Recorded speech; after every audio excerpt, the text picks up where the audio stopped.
Hello students, today we are going to discuss NCERT Class 8 Geography Chapter number 1 Resources.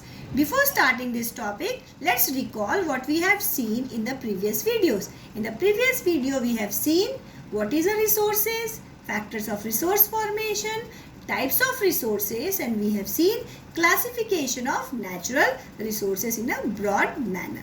Today we are going to discuss how we can do conservation of resources. So conservation of resources simply means conserving resources.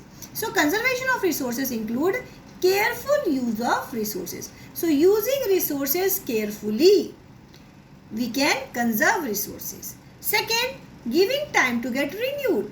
We are using resources and we have to give the time to the resources so that it will renew itself. Because we cannot renew resources, rather resource will renewed by its own. So we have to give time to the resources for its renewable. That is a part of conservation of resources. Then reducing consumption. We should conserve resources by reducing the consumption of resources. For example, we are using electricity at home. Electricity is a resource for us. So wherever there is no use of light or fan or anything, then we should switch it off. So in this manner we will reduce the consumption of resources. For example, let's take the example of petrol. We are using petrol or diesel in our vehicle. So wherever it is not required, we should go by foot rather than using the vehicle. So in this manner we can reduce the consumption of resources.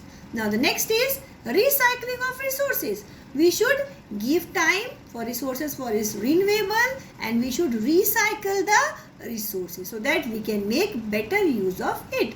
And finally, reusing of resources. There are certain resources which are present in nature that we can reuse again and again. So we can go for reusing of resources. So in this manner, we can conserve resources. Let's recall what we study now. So conservation of resources means resource conservation. So we can conserve resources by careful use of resources, by giving time to get renewed, by reducing the consumption of resources, by recycling of resources, and finally by reusing of resources. So this brought an end to our topic. Thank you so much.